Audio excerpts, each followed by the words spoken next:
Buat apa? Saya sungguh kagum. Saya kalau mungkin boleh membahasakan adalah cerdas ya. Cerdas. Halo teman-teman, perkenalkan nama saya Cheryl dan di sini terdapat rekan saya Kak Olive. Halo guys. Bisa kita lihat bersama di sini juga kita ditemani oleh Suster Antoni selaku narasumber kita.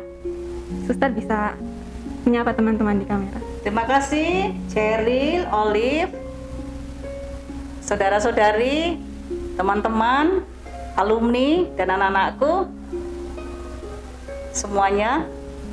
Semangat pagi, salam sehat. Sehat. Jadi kita di sini akan berbicara seputar Sang Timur.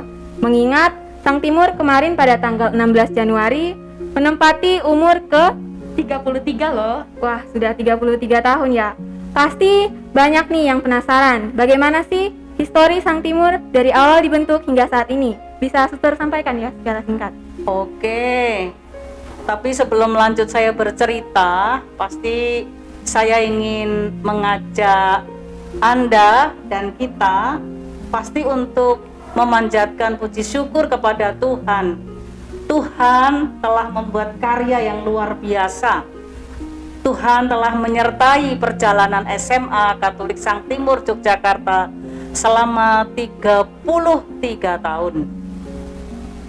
Yang berikutnya pasti saya juga ingin mengajak Anda dan kita semua untuk berterima kasih kepada para perintis kita, para suster, para guru, karyawan yang saat ini telah mendahului kita dan pasti saat ini di surga mendoakan kita dan mendukung dengan senyum-senyumnya mendoakan Sang Timur bisa berkembang dan eksis.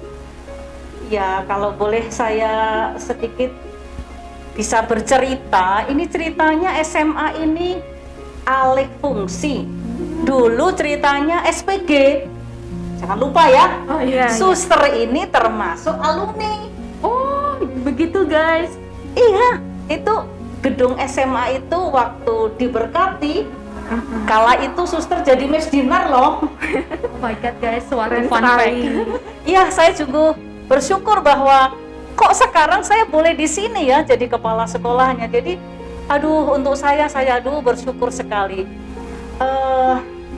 Jadi dari SPG alih fungsi menjadi SMA seperti disampaikan Cheryl tadi tanggal 16 Januari 33 yang lalu. Yang pertama jadi kepala sekolah Suster Clemencia. Suster Clemencia saat ini berada di Malang. Tugas pokoknya adalah menjadi pendoa, kerasulan doa, dan pasti Suster Clemencia mendoakan kita dan perjalanan kita. Kalau boleh saya melanjutkan perjalanannya kembali, saya ini juga bersyukur lagi. Bukan saya ini sok hebat, tapi kok saya boleh ya? Saya termasuk kepala sekolah yang kedua. Wah, Jadi setelah Suster Clemencia, saya boleh menggantikan yang kedua. Jadi kalau sekarang saya menjadi kepala sekolah yang kini, itu ada di antara itu ada berapa ya? 9 kepala sekolah. Itu kok bisa ya? Jadi saya waktu pemberkatan boleh jadi Miss Dinar, boleh menjadi kepala sekolah, dan kini di usia 33 saya boleh menjadi kepala sekolah lagi. Pokoknya saya bangga, bersyukur, apalagi melihat progresnya SMA luar biasa. Di zaman sekarang, zaman IT, nah seperti program ini kan untuk saya, wow, mari kita terus kembangkan, kita gunakan kesempatan ini. Itu ngomong-ngomong soal kira-kira perjalanannya seperti itu. Cheryl dan Oli, mungkin bisa dilanjutkan untuk teman-teman atau mau apalagi ya ingin tahu dari suster ya? Oh iya, sebentar teman-teman, ada sesuatu yang pengen aku tanyain nih. Nah, pakai baju batik nih, mungkin ada sesuatu tentang baju batik yang kita pakai ini Yang mungkin istimewa. ada yang istimewa gitu, spesial. Ya. Bapak Ibu guru yang sudah pensiun pasti tahu ceritanya dan sejarahnya. Teman-teman alumni pasti tahu nih seragam yang begitu membanggakan ini. Ceritanya begini.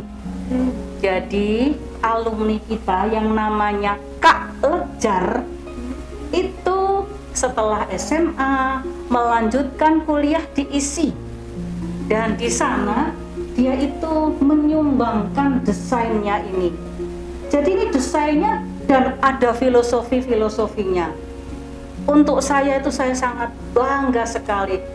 Dan yang lebih hebat lagi, Kak Lejar itu setelah diisi, dia dapat kesempatan untuk studi di Hongaria.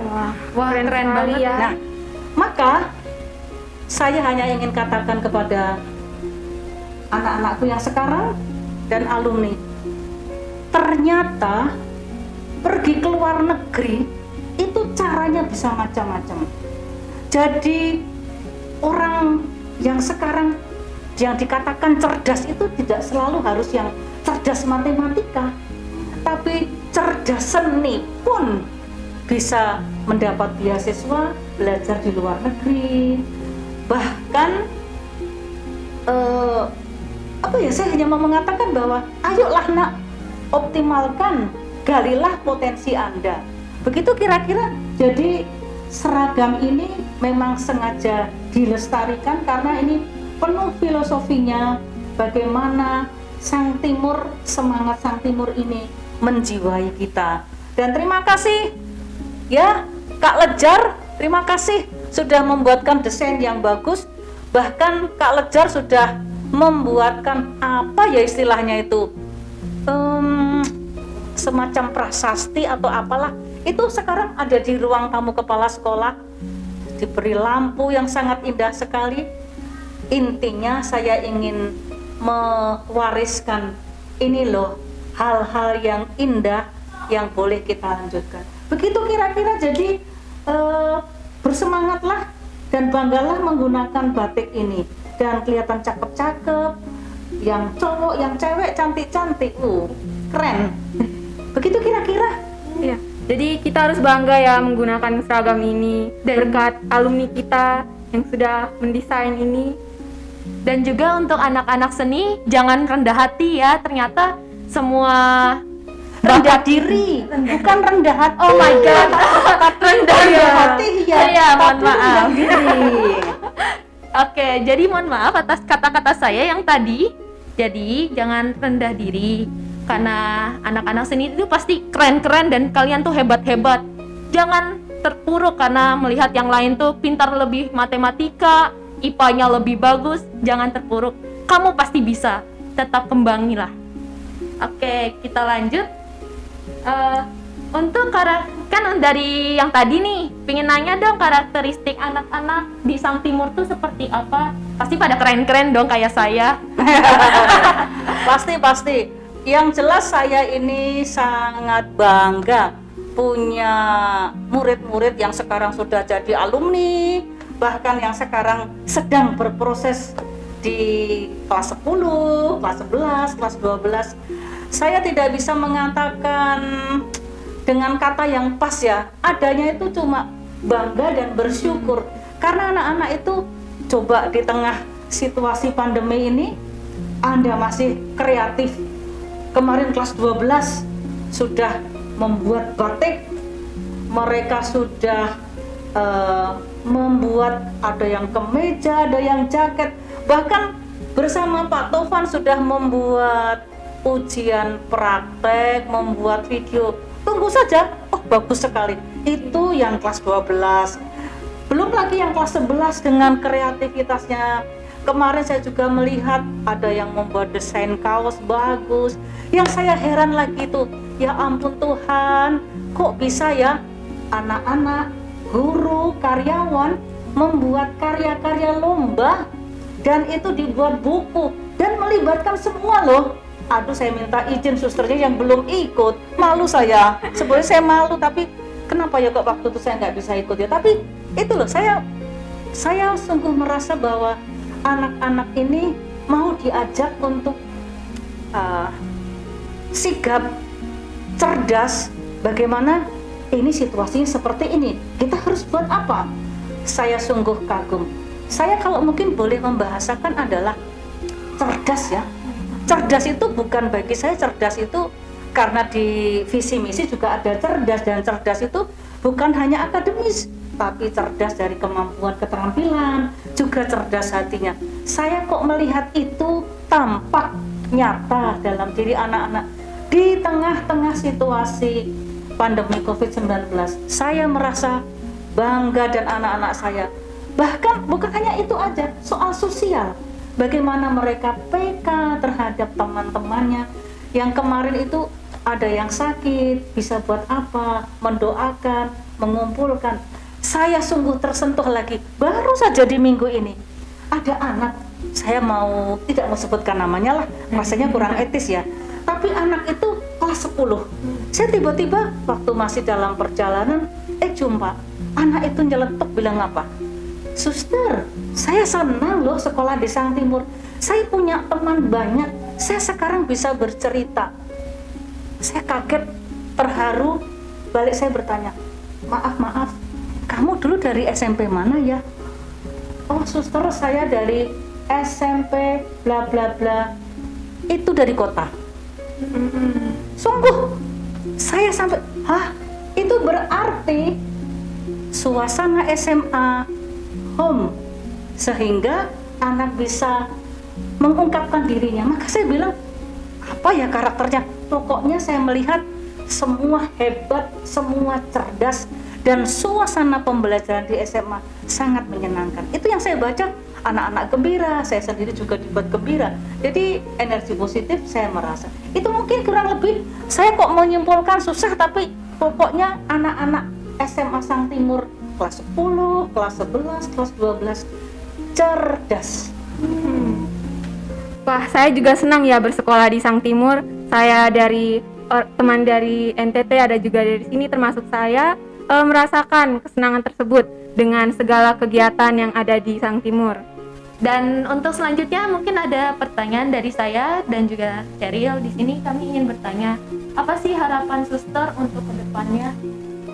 Ya, kalau saya kedepannya yang pasti, mari kita masing-masing ya,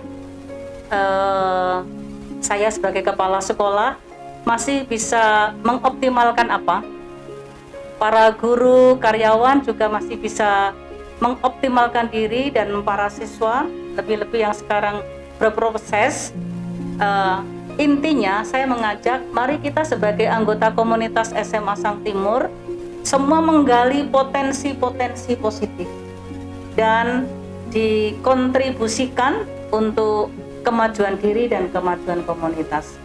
Dan kepada Anda semua, para pencinta, para pendukung, donatur, alumni SMA Sang Timur, tolong beri masukan untuk kemajuan dan perbaikan SMA Sang Timur. Dan pastinya mohon doa, dukungan agar kami semakin terus maju dan maju, sehingga kehadiran SMA Katolik Sang Timur Yogyakarta sungguh menjadi pewarta kasih di tengah-tengah situasi yang seperti ini, dan semua menghidupkan sikap penuh harapan. Kita percayakan semua kepada Tuhan. Saya kira begitu perjumpaan, dan akhir kata, terima kasih kepada semua saja yang terlibat dalam podcast perdana ini. Semoga menjadi pecah telur dan terus berlanjut, terus dan terus. Sekian, terima kasih Olive, Cherry. Terima kasih suster. Terima kasih suster telah menjadi narasumber kami. Dan juga mungkin ini sekian dari kami nih. Sampai jumpa untuk di selanjutnya. Dadah.